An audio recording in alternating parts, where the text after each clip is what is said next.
Across the world, the ruins of once powerful civilizations still stand. Stone temples rise from the Egyptian desert.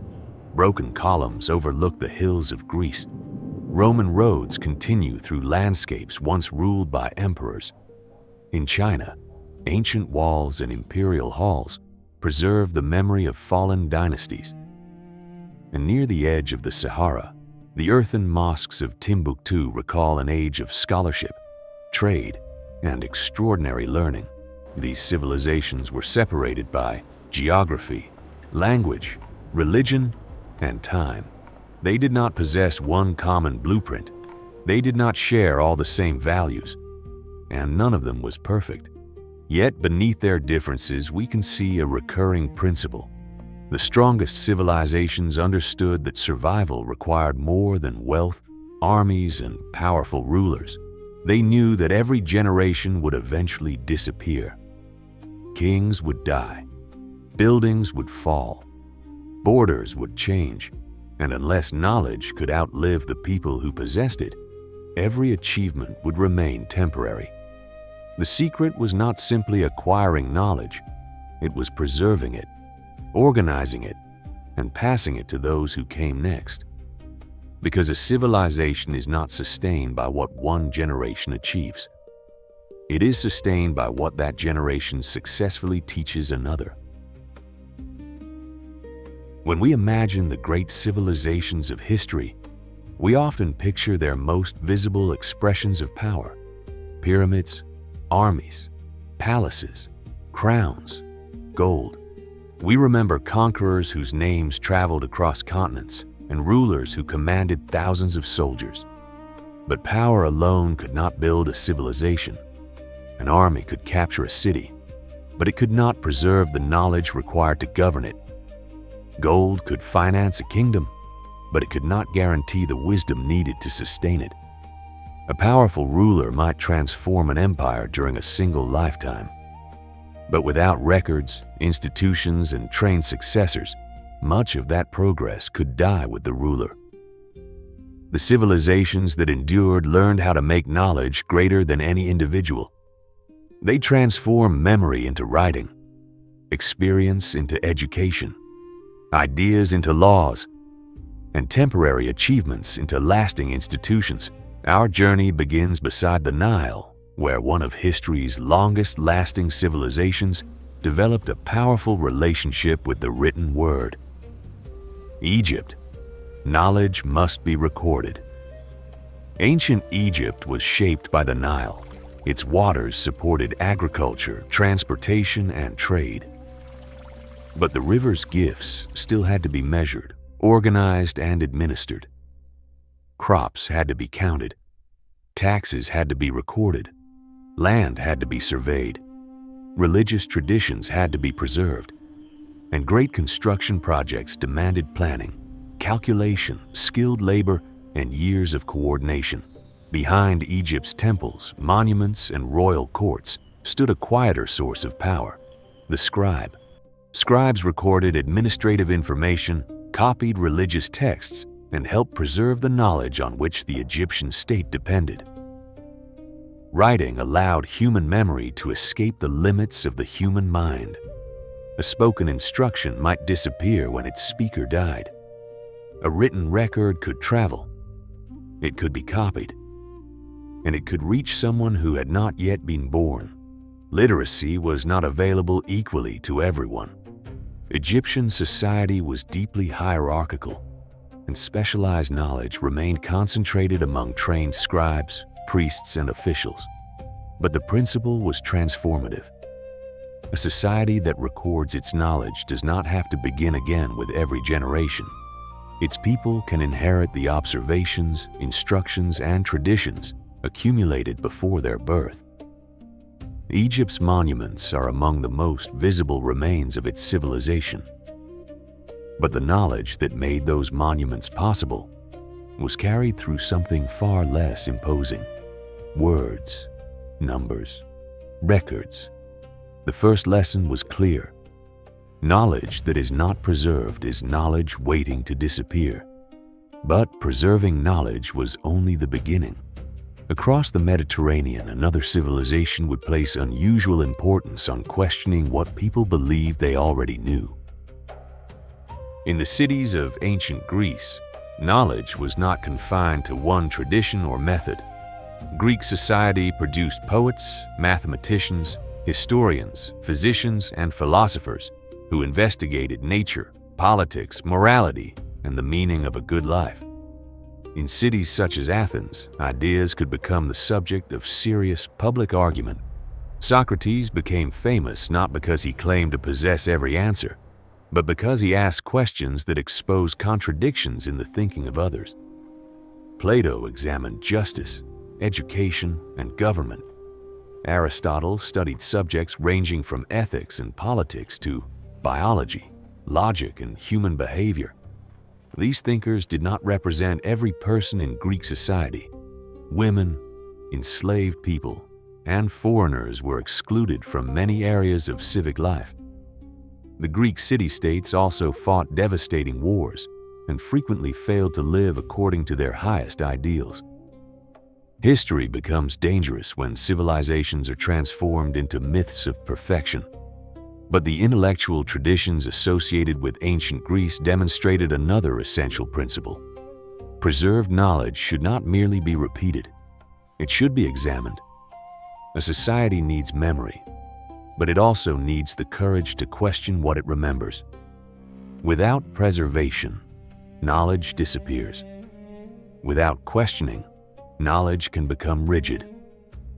The conversation between teacher and student, philosopher and critic, tradition and discovery allows inherited ideas to be tested and improved.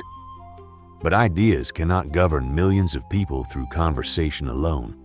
For knowledge to shape a vast society, it must become structure. Few civilizations understood structure as powerfully as Rome. Rome did not build its world from nothing. It absorbed and adapted ideas from the people it encountered, including the Greeks, the Etruscans, and numerous cultures across Europe, North Africa, and Western Asia. Roman power rested partly on military conquest. That conquest was frequently accompanied by violence, exploitation, and enslavement. But conquest alone does not explain how Rome governed such extensive territories for centuries. Roman power also traveled through administration, roads, cities, engineering, and law. Road networks moved soldiers, officials, goods, and information. Aqueducts carried water into growing urban centers. Administrative systems connected distant provinces with imperial authority. Legal traditions attempted to define property, responsibility, public order, and citizenship, although their protections were never shared equally. Rome converted accumulated knowledge into systems that could continue operating beyond the lifetime of one official or emperor.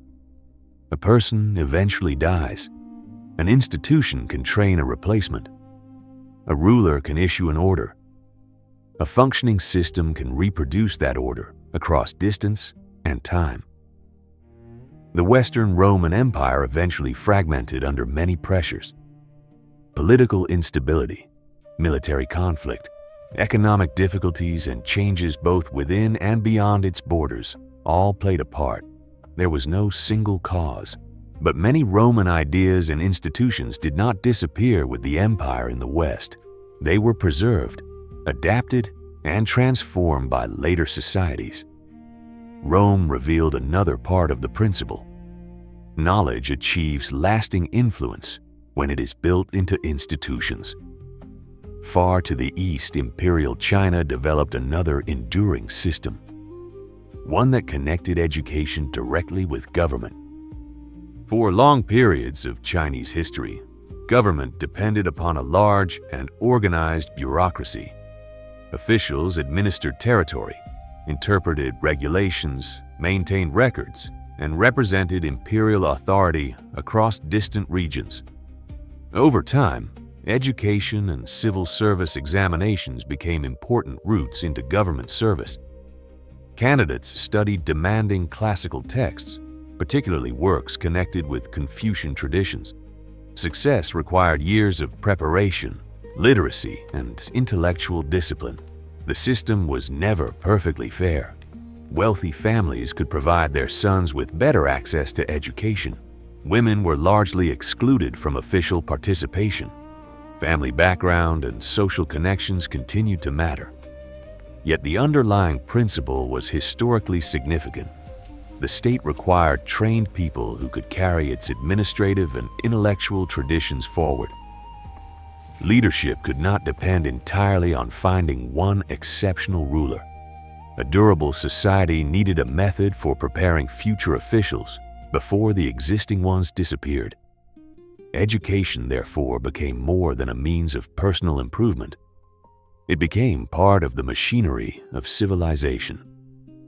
The Chinese examination tradition survived in changing forms for centuries. It demonstrated how deeply a society could connect learning, leadership, and public responsibility. But knowledge does not develop only inside imperial capitals. Sometimes it travels across dangerous landscapes carried by merchants, pilgrims, teachers, and scholars. Centuries after ancient Egypt, Greece, and Rome, the same principle appeared again near the southern edge of the Sahara. To many people today, Timbuktu sounds like a distant, almost imaginary place. But during its great period of influence, the city became an important center of commerce, religion, and scholarship. Caravans crossed the Sahara carrying salt, gold, textiles, and other valuable goods. They also carried books. Under the Mali Empire and later the Songhai Empire, Timbuktu became connected to a much wider intellectual world. Its mosques and scholarly communities attracted teachers and students. Its manuscripts explored religion, law, language, mathematics, astronomy, medicine, and other areas of learning. Scholarship was distributed through mosques, schools, private libraries, and networks of teachers. Books were copied, purchased, protected, and passed between generations. This history challenges the narrow idea that Africa's past was defined only by raw wealth and oral tradition.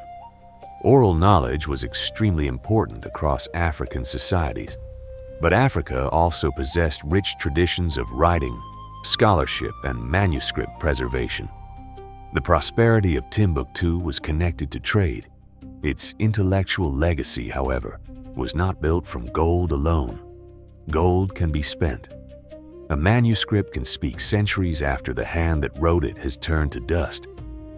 The scholars of Timbuktu demonstrated that knowledge grows when it is allowed to travel, between teachers and students, between cities and cultures, between the past and the future.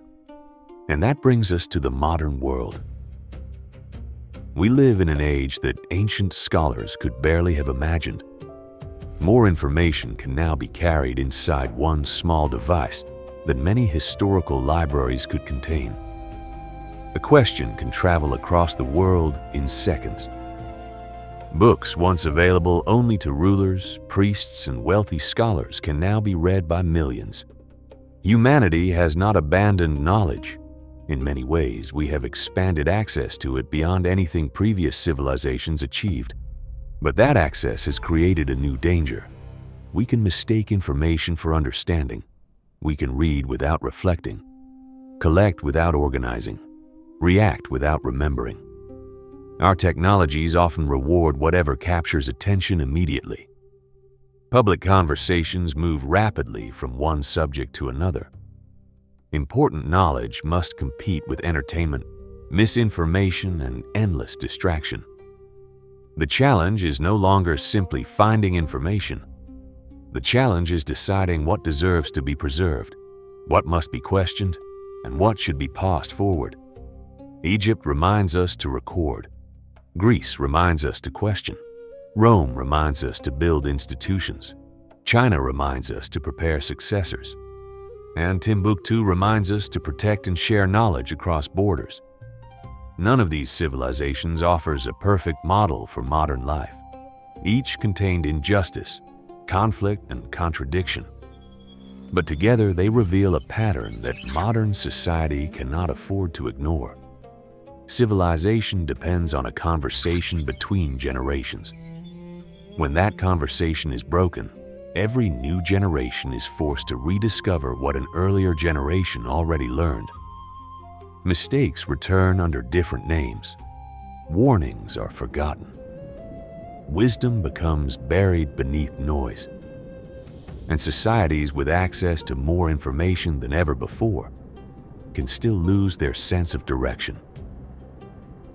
Perhaps the greatest achievement of a civilization is not the territory it controls, the wealth it gathers, or the monuments it leaves behind.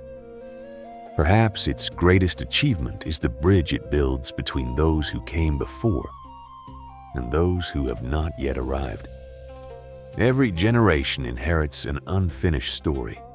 It receives knowledge shaped by triumph and failure, wisdom and prejudice, discovery and sacrifice. Its responsibility is not to worship the past, nor is it to reject the past simply because it is old. Its responsibility is to preserve what remains valuable, question what remains flawed, and improve what will be handed to the future. That is the principle great civilizations repeatedly discovered. Knowledge must outlive the person who possesses it. Wisdom must become more than memory.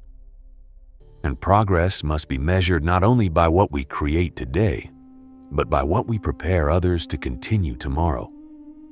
Because a civilization is not built by one generation.